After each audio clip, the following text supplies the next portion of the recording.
ടീച്ചറോട് പറഞ്ഞു ഇത് ഡിഫമേഷൻ നിൽക്കില്ല, ഗോപാലകൃഷ്ണനോട് സംസാരിച്ചിട്ട് നമുക്കിതൊരു ഒത്തുതീർപ്പാക്കിക്കൂടെ. ശശി എന്നെ നേരിട്ട് വിളിച്ചു. ഒരു വക്കീല്, ഞാനൊരു വക്കീൽ എന്ന നിലയിലും അദ്ദേഹം ഒരു വക്കീൽ എന്ന നിലയിൽ സംസാരിച്ചപ്പോൾ ഞാൻ പറഞ്ഞു എനിക്കങ്ങനെ പ്രത്യേകിച്ച് ഈഗോ ഇല്ല, ടീച്ചർക്ക് മാനസിക മോശമുണ്ടെങ്കിൽ നമുക്ക് സംസാരിക്കാം. ടീച്ചർ കണ്ണൂരിൽ വന്നിരുന്ന് എന്നോട് പറഞ്ഞത് അവരുടെ ഫാമിലിയിലും അതുപോലെ വെളിയിലിറങ്ങുമ്പോഴും ട്രെയിനിൽ പോകുമ്പോഴും എല്ലാം ആളുകൾ അപഹസിക്കുന്നു. എൻ്റെ മകൻ വീട്ടിൽ നിന്ന് വെളിയിറങ്ങുന്നില്ല, പി.ടി. തോമസ് മരിച്ചു, ഗോപാലകൃഷ്ണൻ എങ്കിലും ഈ കാര്യം പറഞ്ഞുകൂടെ. ഞാൻ ടീച്ചറോട് പറഞ്ഞു, ടീച്ചറെ ഈ മെഡിക്കൽ സർവീസ് കോർപ്പറേഷൻ എന്ന് പറയുന്ന ഈ കമ്പനിയെക്കുറിച്ച് പത്രമാധ്യമങ്ങളിൽ നിരവധി വന്നതാണ്. കമ്മ്യൂണിസ്റ്റ് മാർക്സിസ്റ്റ് പാർട്ടിയുടെ കണ്ണൂരിലെ പ്രബലരായിട്ടുള്ള നേതാക്കന്മാരുടെ മക്കൾ അതിനകത്ത് ഡയറക്ടർ ബോർഡിൽ അംഗങ്ങളാണ്. ടീച്ചർക്ക് ഞാനതിൻ്റെ രേഖ മുഴുവൻ കാണിച്ചു കൊടുത്തു. പക്ഷെ ഒരു കാര്യം ഞാൻ അപ്പോഴും ഇപ്പോഴും പറയുന്നു, ടീച്ചറുടെ മകൻ സുധീർ നമ്പ്യാർ അതിനകത്തില്ല.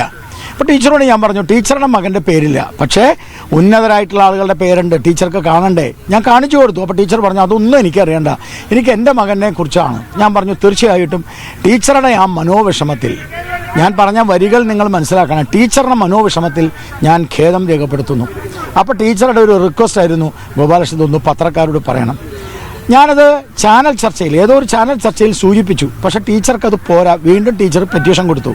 ആ പെറ്റീഷൻ കൊടുത്തപ്പോൾ ഞാൻ ഈ FIR ക്വാഷ് ചെയ്യാൻ പറഞ്ഞിട്ട് ഞാൻ ഹൈക്കോടതി കൊടുത്തു. വാസ്തവത്തിൽ അത് ക്വാഷ് ചെയ്യും, കാരണം ഒരു മീഡിയേഷൻ ചർച്ചയിൽ ഒരു തീരുമാനമെടുത്തത് നടപ്പാക്കി കഴിഞ്ഞാൽ പിന്നെ അതിൻ്റെ മുകളിൽ പ്രൊസീഡിങ്സ് പാടില്ല. അപ്പോൾ ക്വാഷ് ചെയ്യേണ്ട സാധനമാണ്. അപ്പോൾ അവിടെ വെച്ച് ഹൈക്കോടതിയിലും ഈ ശ്രീമതി ടീച്ചർ വന്നപ്പോൾ മീഡിയേഷനിൽ ഒന്നും കൂടെ ഒന്ന് തീർത്തുകൂടെ എന്ന് ചോദിച്ചപ്പോൾ ഞങ്ങൾക്ക് അങ്ങനത്തെ ഈഗോ ഇല്ലാത്തത് കൊണ്ട് ഇന്നലെ മീഡിയേഷൻ നടന്നു. ആ മീഡിയേഷനിൽ ഞാൻ പറഞ്ഞു ടീച്ചറുടെ പ്രശ്നം എന്താ. അപ്പോൾ ടീച്ചർ പറഞ്ഞു വേറൊന്നുമില്ല, ഇതൊന്ന് പത്രക്കാരോട് പറയണം. ഞാൻ പറഞ്ഞു ടീച്ചറുടെ ഈ വിഷമവും പ്രയാസവും ടീച്ചർ കരഞ്ഞുകൊണ്ടാണ് എന്നോട് പറഞ്ഞത്, അല്ലാതെ കേസുമില്ല, കേസ് നടത്തിയിട്ടുമില്ല, ഇതുവരെ കേസിൻ്റെ ഒരു പ്രൊസീഡിങ്സ് ആരംഭിച്ചിട്ടില്ല. ശ്രീമതി ടീച്ചർ മരിച്ചാലും ആ കേസ് തീരില്ല, കാരണം സുപ്രീം കോടതി വരെ ഞാൻ പോവും. അപ്പം എൻ്റെ തീരുമാനം കേരളത്തിന് മാതൃക ഉണ്ടായിക്കോട്ടെ എന്ന എൻ്റെ തീരുമാനം, ആ തീരുമാനത്തിൻ്റെ അടിസ്ഥാനത്തിൽ ഒരു സ്ത്രീയുടെ കണ്ണുനീര് ഒരു കാരണവശാലും വീഴാൻ പാടില്ല എന്ന എൻ്റെ കൃത്യമായ രാഷ്ട്രീയ ബോധത്തിൻ്റെ അടിസ്ഥാനത്തിൽ ഞാൻ ഇന്നലെ പത്രക്കാരോട് പറഞ്ഞു, ഈ വരിയും കൂടെ പറഞ്ഞു. P.T. തോമസ് പറഞ്ഞതാണ്, ടീച്ചർക്കുണ്ടായ മനോവിഷമത്തിൽ ഞാൻ ഖേദം രേഖപ്പെടുത്തുന്നു. മാപ്പും ഖേദവും രണ്ടാണ്. ടീച്ചറുടെ വിഷമത്തിലാണ് ഞാൻ ഖേദം രേഖപ്പെടുത്തിയത്. അതിന് നിർഭാഗ്യവശാൽ ഇന്നലെ മുതൽ ഇടതുപക്ഷത്തിൻ്റെ ഹാൻഡിലുകൾ ഞാൻ മാപ്പ് പറഞ്ഞു എന്ന് പറഞ്ഞ് നടക്കുകയാണ്. എനിക്കതിനകത്തൊരു വിരോധവുമില്ല, കാരണം നല്ലത് ഈ കേരള രാഷ്ട്രീയത്തിലെ ഇടതുപക്ഷത്തിന് ചിന്തിക്കാൻ കഴിയില്ല. വാസ്തവത്തിൽ ഇടതുപക്ഷത്തിൻ്റെ നേതാക്കന്മാരും അവരുടെ ഹാൻഡിലുകളും എന്നെ പ്രകീർത്തിക്കുകയാണ് വേണ്ടത്. കാരണം ഈ രീതിയിൽ ഒരു സമീപനം അന്തസ്സോടുകൂടി എടുത്ത എന്നെ പ്രകീർത്തിക്കുന്നതിന് പകരം എന്നെ എതിർക്കാനും എന്നെ മോശമാക്കാനും ശ്രമം നടത്തി. അതുകൊണ്ട് ഞാൻ അതിൻ്റെ ഡീറ്റെയിൽസ് ഇന്ന് ഫേസ്ബുക്കിലിട്ടു. മാത്രമല്ല ചില മാധ്യമങ്ങൾ തെറ്റിദ്ധരിച്ചുകൊണ്ട് കോടതി പറഞ്ഞിട്ടാണ് ഞാനിത് പറഞ്ഞതെന്നൊക്കെ പറഞ്ഞു. കോടതിയിൽ ഇങ്ങനെ ഒരു കേസേ ഇല്ല.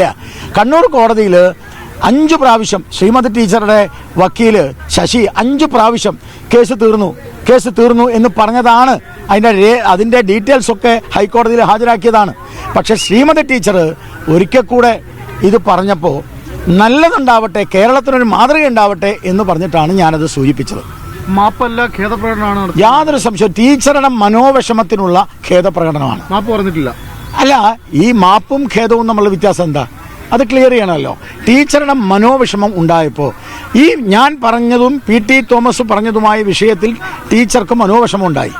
അതിനകത്ത് വളരെ കൃത്യമായി ഞാൻ അന്നും ഇന്നും നാളെയും പറയും, ടീച്ചറുടെ മകൻ്റെ പേര് ആ ഡയറക്ടർ ബോർഡിൽ ഞാൻ കണ്ടില്ല.